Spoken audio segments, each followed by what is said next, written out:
EVs are a thing of the past because a new zero-emission technology has just been developed. Say hello to the compressed air engine, an all-new radical design that has set out to completely revolutionize the automotive industry, and with it, the way our entire world functions. This new engine offers incredible fuel economy and practicality that outclasses both regular internal combustion engines and EVs, making it the most ecological choice of the bunch. While compressed air engines are thought of as a brand new technology, the truth is that they aren't exactly new. In fact, compressed air engines were first developed all the way back in the 19th century during the Second Industrial Revolution. The first successful compressed air engine was the Makarsky system. This was a single-stage engine in which air expanded in one piston before being exhausted. The air itself was reheated just before entering the engine by being bubbled through a hot water tank, allowing the vehicle to have improved range. Thanks to their reliability and potency, these Makarsky compressed air engines saw periodic use, most notably in trams and mine locomotives. However, there wasn't much incentive to continue developing such technologies, especially with the rise of fossil fuel-powered internal combustion engines, which were easier to manufacture, more powerful, and far more practical. As a result, the compressed air engine was largely forgotten for nearly 2 centuries. However, the 21st century has brought the same drive for innovation and advancement that the technological revolution did. By the early 2010s, companies began exploring this technology again, integrating it with internal combustion engines for maximum efficiency. Peugeot was the first company to reintroduce compressed air engines with experimental Peugeot 208 models, developed as hybrids combining IC engines and compressed air technology. This project, known as hybrid air technology, showcased prototypes capable of achieving up to 141 miles per gallon, making them some of the most fuel-efficient vehicles on the road. These hybrid air Peugeots had 2 different powertrains. One was a regular gasoline powertrain with a 1.2-liter 4-cylinder engine, while the other was a compressed air powertrain. The compressed air system consisted of a tank located below the boot, a low-pressure expansion chamber near the rear axle, and a hydraulic system with a motor and pump in the engine bay. This system balanced the 2 energy sources, completely replacing the conventional manual transmission. The compressed air tank could be recharged when the car slowed down using regenerative braking or by utilizing the engine. Additionally, the gasoline engine could compress the air, reaching maximum pressure in just 10 seconds. While these vehicles never entered mass production, they demonstrated the potential of compressed air technology, putting it back on the map. Since Peugeot's experiment, other car manufacturers such as GM have explored similar concepts. Even Peugeot, now part of Stellantis, has considered revisiting the technology. Modern pneumatic engines function quite differently from their historical counterparts. Unlike the Makarsky system, which was a simple single-stage engine, modern compressed air engines are piston-driven, much like internal combustion engines. However, they operate at significantly higher RPMs than their predecessors. One key difference is the use of springs, which help pull the piston downward when air is introduced and return it to its original position once the air is exhausted. Additionally, modern engines have eliminated the use of water in favor of standard heaters, which consistently warm the air to the desired temperature. A common question arises.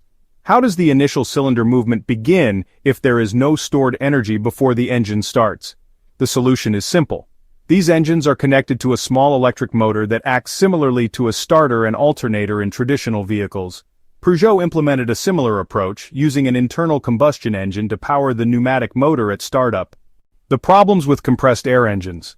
While compressed air technology is promising, it is not without its drawbacks. One of the most significant challenges is efficiency. Even with modern advancements, compressed air engines remain extremely inefficient.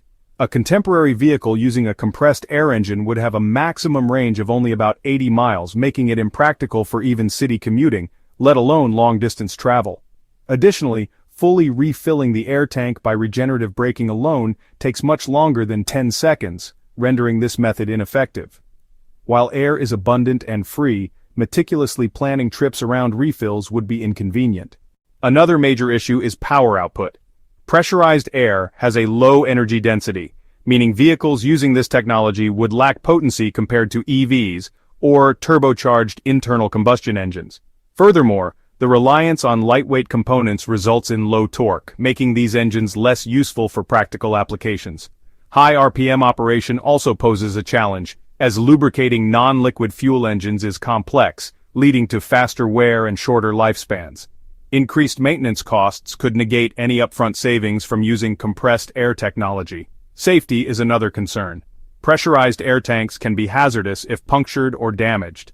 However, this issue is not unique to compressed air engines, as electric and LPG-powered vehicles also carry similar risks.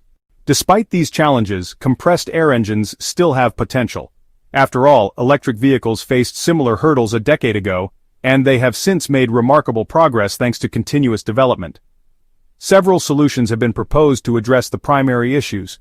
For example, using high-pressure air tanks could improve energy density, allowing compressed air vehicles to generate power comparable to high-revving gasoline engines.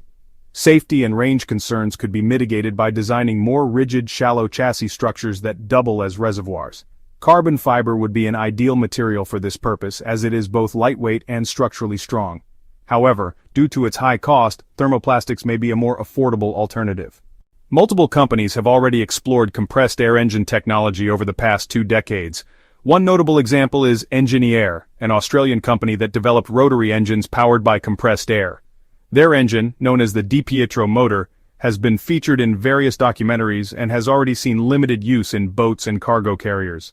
Another innovator, Armando Ragucci, patented his own compressed air engine in 1990, with his prototype car achieving 60 miles per tank. So, will we see the widespread adoption of compressed air engines? The answer remains uncertain. On one hand, compressed air technology could see limited automotive use by 2030, particularly as companies seek alternatives to gasoline and lithium-ion batteries. Toyota's hydrogen fuel cell vehicles, for instance, have proven to be an interesting, albeit not widely successful innovation. However, economic and industrial factors could hinder adoption. The oil and lithium industries generate massive profits, making the shift to a free, renewable fuel source like air problematic for major corporations. History has shown that groundbreaking alternative energy technologies often face resistance.